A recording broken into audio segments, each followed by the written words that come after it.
Hi guys, D900man here with MyGreatIPhone.com, and we've got Rob Shoesmith with us today from the iPhone 5 experiment. How are you, Rob? Yeah, I'm very good, thanks. How are you? Not too bad. So the experiment is now over, and obviously you've got your iPhone 4S. For those that don't know Rob, he was the person that started the iPhone 5 experiment. He started queuing here in the UK for the iPhone 4S 10 days before it was actually launched. I believe you started camping out, Rob, on the day of the actual announcement of the iPhone 4S. Is that correct? Yeah, that's right. That's right. I took a bit of a gamble because it could have been a lot longer than 10 days. And on reflection, I thought that 10 days was more than enough to be away from home for. So, for those that don't know, you got sent quite a lot of products to go camping with. Now, you were originally planning a month's worth of camping outside the Apple Store. Yeah. Did those products make it easier for you, or was 10 days more than enough?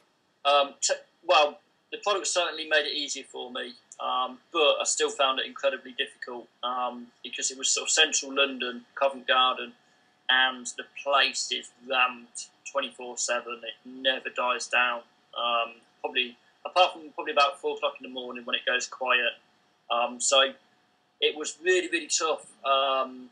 Originally, I had plans for maybe August time, but obviously the new iPhone was delayed until October, so I was expecting it to be a lot warmer at night. Unfortunately, I couldn't pitch my tent at night all the time, and when I did try and pitch it, I just got a little bit of hassle from people, not in a nasty way, but people were like, "Hey, wake up, that type of thing." So what I did is, in the end, I just decided to sort of like effectively sleep rough on the streets, and I met a lot of homeless people whilst I was camping out as well. And what I wanted to do was sort of experience what they experienced. Mm-hmm. I know it's not exactly the same because I had good quality products and I was fed, but to shut the door and just relax, that's what I found really, really tough. But I didn't really have an option because I didn't want to let any of the sponsors down, and I knew that a lot of people were following, so I didn't want to just quit early. But a couple of doctors said to me a couple of times whilst I was there, "Look, you're making yourself ill," but I just carried on and just had the determination to finish it. I believe I was following you obviously on Twitter, and we were following your website, the iPhone 5 experiment.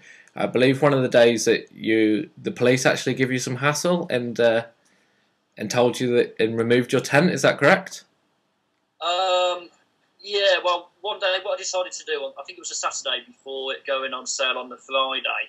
I put my tent up because I wanted to get some pictures for the blog, and I sort of half expected that someone would come round and sort of tell me to take it down. But from sort of like a marketing point of view and trying to sort of promote the blog, having pictures of a tent pitched outside the Apple Store adds to the story. So I think it was probably day. What would it have been? Tuesday, Wednesday, Thursday, Friday, Saturday.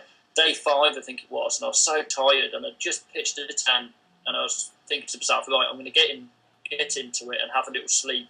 This was on the Saturday afternoon, and then a policeman came probably about 2 minutes later and said, "You can't do that, take it down." So then I had to stay awake for more hours because I was only sleeping probably about 2 to 3 hours a night.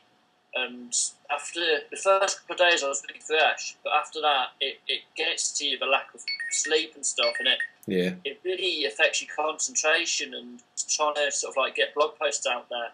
When you're fresh and you're sat at home, it's very, very easy, but when you're sort of sleep deprived, everything is such a hard effort. And at some points, whilst I was there, because it was pretty cold during the day and I wasn't moving around a lot because I was rooted to the spot, I could hardly stand up from my seat, and there was a couple of people who sort of like helped me out and said, bought me cups of tea and hot chocolate and said, "Look, put a blanket over you and just sort of like try and relax and chill out." But it was really difficult because I had to stay awake because I had a lot of products on me during the day, and obviously I didn't want to fall asleep and get them stolen. It was just really incredible. I met a lot of homeless people whilst I was there as well.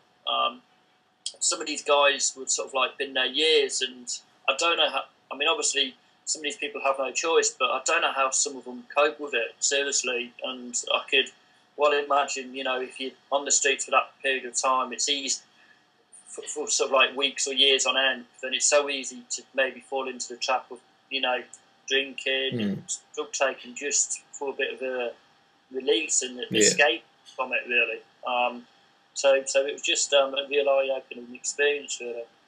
I think probably another massive thing that happened to you, or not happened to you, but while you was camping, I believe the Covent Garden store got raided by several masked motorcycle, and you were there sleeping outside while it happened. I mean, how did that happen? Obviously, I think some of your pictures were picked up by quite a few journalists. Yeah.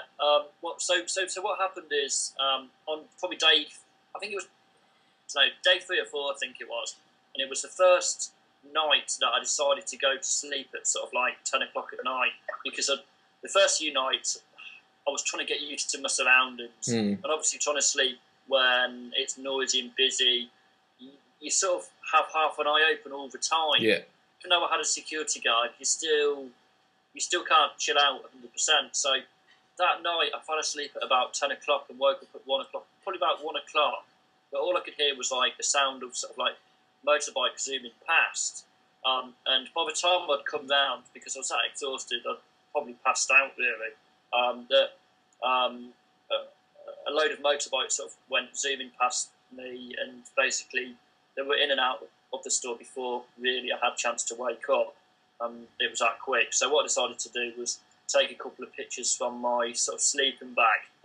So I wasn't sure what, the police or Apple's view would be, but, as an Apple sort of like fan and stuff, people like not hearing that type of news, but, I thought to myself, if I'm there, I might as well blog about it. Yeah. Turned out the blog traffic that day was 3 times as high as the traffic when I set up camp. So it really did pull in the numbers in terms of sort of like the website traffic. So it did you a favour, really. Yeah.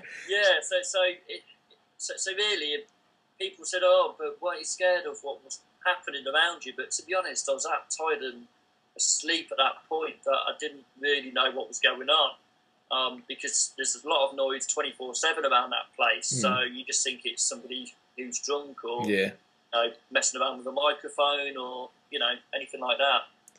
So you got donated quite a lot of equipment to do your experiment with from various different companies that obviously wanted you to mention them. What was probably the best thing that you got donated to use on the experiment? Yeah, probably it's like a wearable sleeping bag called the Musset bag, and it was like a big yellow sleeping bag. And that helped out massively because I didn't pitch the tent. So what I did is a few homeless people who were sort of met advised me to sort of like put cardboard boxes down as a bed, because if you sleep on concrete, then it really can sort of like make you ill, and the cold gets to you. So basically, I slept in this big sleeping bag, and then used a load of other blankets which had been given to me, and probably wore 5-6 jumpers. So that really came in useful. But what I did is at the end of the experiment, there was a guy who I got connected with, a homeless man. So I just gave it him, to be honest. At the start of the experiment, I was thinking, oh yeah, that's some of this equipment's brilliant, and potentially some of the stuff which I couldn't get rid of to charity I'd keep. But the thing is, things like that, I thought, I don't really need it. I go camping maybe once or twice a year, if that. And these guys have got nothing, and it opened my eyes massively in that respect. Excellent. So the camping equipment really did come in handy. So I believe that you're planning on all the other equipment, if you haven't done it already, is donating or putting these things up for auction, and then obviously the profits that come from that you're looking to donate to a homeless charity. Yeah, that's right. What I'm doing is, since I've been back from London, I've had so much to do in terms of sort of like interviews, and then obviously I've got my sort of day job to do. So I've got a couple of rucksacks full of stuff. So what I'm going to have to do is, when I get a chance, basically go through it all and either sort of eBay it off, or just take it to some charity shops and that type of thing. just to see, you know, who would want it, because some of it might, I don't know, there's some toiletries and stuff which may come in handy. I don't know, depends on if they accept it. But yeah, so I'm looking to sort of like give it away to charity if I can. So I know you're a busy man, Rob, so we're just going to ask you a couple more questions. Would you do this again for the iPad 3 when it's released? Are you going to be camping out for that? Maybe not as long for 10 days on my own. If I was to do it with a group of people, maybe, but I doubt it, because I think once you've done something, I think it's worthwhile doing something a little bit different and maybe something a bit crazier. So there might be some more experiment ideas on the horizon. You could be Apple's new David Blaine, standing in a box for 10 days while it gets released. Yeah, but maybe, I don't know, I've got a few ideas up my sleeve, but the thing is, though, some of these ideas are extremely complicated in the sense of, like, logistically, how can I do it? So what I'll do is, to be honest, I don't think anything's going to happen before Christmas. I think I need to get Christmas out of the way and then think carefully and think of some ideas. But I'm sure people, you know, people will sort of inspire me to come up with stuff, because I do a lot of reading all the time, and I'm on Twitter at Shoesmith81 loads, and I'm always sort of like thinking of ideas from other people's thoughts. So there's probably about 7 or 8 ideas which I've got, which could all merge into one big experiment. But I don't want to sort of rush things, really. I want to just take stock and reflect a little bit on the last one, really. Okay. And how are you finding your iPhone 4S? Was it what you wanted? Was it worth queuing for? Yeah. To be honest, I pick up a lot of emails when I'm out and about, and I found that the processor speed's a lot faster. I don't know if that's the case or not, but I just find browsing the internet a lot faster on 3G, which is really cool. And then sort of like the Siri, it's good. I finished product by a long stretch of the imagination, but I think it's got a lot of potential. So, you know, I use that type of stuff to set reminders, and you know, when I'm cooking the dinner, I'll set a reminder. So that's quite cool. And then the notifications in iOS 5, I really like as well. So yeah, to be honest, it wasn't a massive upgrade, but it is noticeable, I find.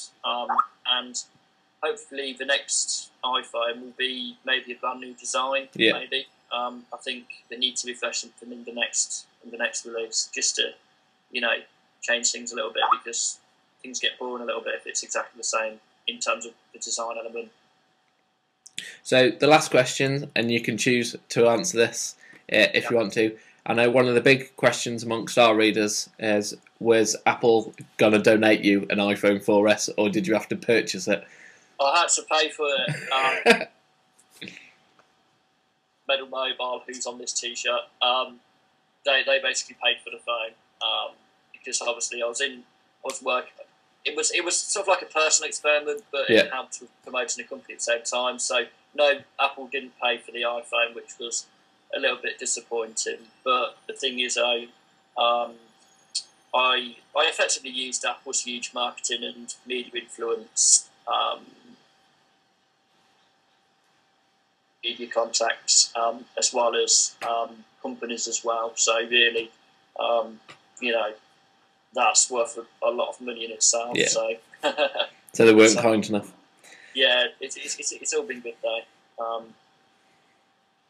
So excellent. Thanks very much for joining us, Rob. If you want to follow Rob on Twitter, his name is Shoesmith81. Also, if you want to check out his blog for the iPhone 5 experiment, the description will be below, and that's www.iphone5experiment.com. I'm sure we'll be seeing a lot more of Rob, as he's got a lot of other experiments floating around in his head at the moment. So thanks very much for doing this interview with us, Rob, and we'll catch you real soon. No problems. Cheers. Nice talking.